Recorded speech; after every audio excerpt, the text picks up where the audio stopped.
বর্তমান যে সরকার এসেছে অনেক নাটকীয়তার মধ্য দিয়ে দাদা বাবুদের হাত পা ধরে উত্তর পাড়ার সহযোগিতা নিয়ে মিডিয়া কুয়ের মাধ্যমে ইলেকশন ইঞ্জিনিয়ারিং করে অনেক কারুকার্য করে ক্ষমতায় আসছে। কতদিন টিকতে পারবা? জনগণ রাস্তায় নামলে বেদম মাইরের মুখে একদিনও টিকতে পারবা না।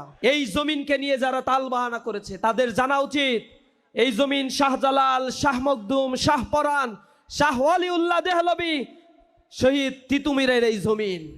এই জমিনে কোরআনের আন্দোলন করে এই জমিনকে তারা কলুষতা মুক্ত করেছিল। মীর কাসেম আলী মিন্টু ভাই বাংলাদেশ জামাত ইসলামীর প্রথম কেন্দ্রীয়, বাংলাদেশ ইসলামী ছাত্র শিবিরের প্রথম কেন্দ্রীয় সভাপতি, কামারুজ্জামান ভাই দ্বিতীয় কেন্দ্রীয় সভাপতি, কাদের মোল্লা ভাইয়ের মতো একজন পথিত অজসা জ্ঞানী রাজনীতিবিদকে তারা ফাঁসির কাস্টে ঝুলিয়েছে।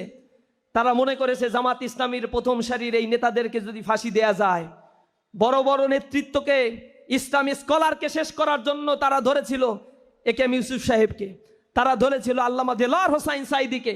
তারা মনে করেছিল এদেরকে যদি শেষ করে দেই তাহলে এই জমিনে তাদের কথা বলার আর কেউ থাকবে না। 18টা আসন পাইছে, এরপরে তাদের তো নির্বাচন করার মতোই আর কোনো নেতা আমরা রাখবো না। পারছে তারা? আল্লাহ সে 18 আসন থেকে বৃদ্ধি করে দেন নাই। এই জমিনে আমাদেরকে যারা দুর্বল করতে চেয়েছিল। Spanish digital print tiles, ATI tiles, এক টাইলসে জীবন পার। আল্লাহ সূরা কাসাসের মধ্যে বলেছেন আমি তাদেরকে এই জমিনেই ক্ষমতায়িত করতে চাই। আল্লাহ কোরআন শরীফের ভিতরে বলছেন ওয়ানামুন্না আলাল্লাযীনা ইসতুদঈফু ফিল আরদ, তারা চেয়েছিল এই জমিনে দুর্বল করে রাখতে ইসলামী শক্তিদের, আর আমি চেয়েছিলাম তাদেরকে ওয়ানাজআলাহুম আইম্মাতাও ওয়ানাজআলাহুমুল ওয়ারিসিন, জমিনের নেতা বানাতে, আর এই জমিনে তাদেরকে আমি উত্তরাধিকারী বানাবো ইনশাআল্লাহ। আগামীর দিন হবে ইসলামের বাংলাদেশে। বাংলাদেশের পূর্বের শাসকদের ইতিহাসে জাতি দেখেছে বর্তমান যে সরকার এসেছে অনেক নাটকীয়তার মধ্য দিয়ে দাদা বাবুদের হাত পা ধরে উত্তর পাড়ার সহযোগিতা নিয়ে মিডিয়া কুয়ের মাধ্যমে ইলেকশন ইঞ্জিনিয়ারিং করে অনেক কারুকার্য করে ক্ষমতায় আসছে। কতদিন টিকতে পারবা? জনগণ রাস্তায় নামলে বেদম মাইরের মুখে একদিনও টিকতে পারবা না। বলছো গণভোট মানি, জনগণকে প্রতারিত করছো, বোকা ভাবছো।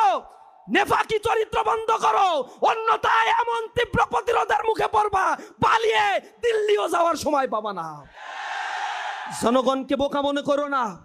এদেশের রাষ্ট্র সংস্কারের নামে রাষ্ট্রের সম্পত্তি লুটপাট করেছে পূর্বের ফ্যাসিবাদ।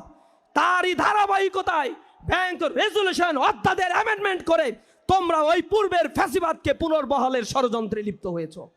জনগণের অধিকার নিয়ে ছিনিমিনি খেলছো, সাংবিধানিক অধিকার কেড়ে নিচ্ছ, আবার ফ্যাসিবাদ আর স্বৈর শাসক পুনর্বাসনের জন্য গণভোটের রায়কে তোমরা অস্বীকার করছো।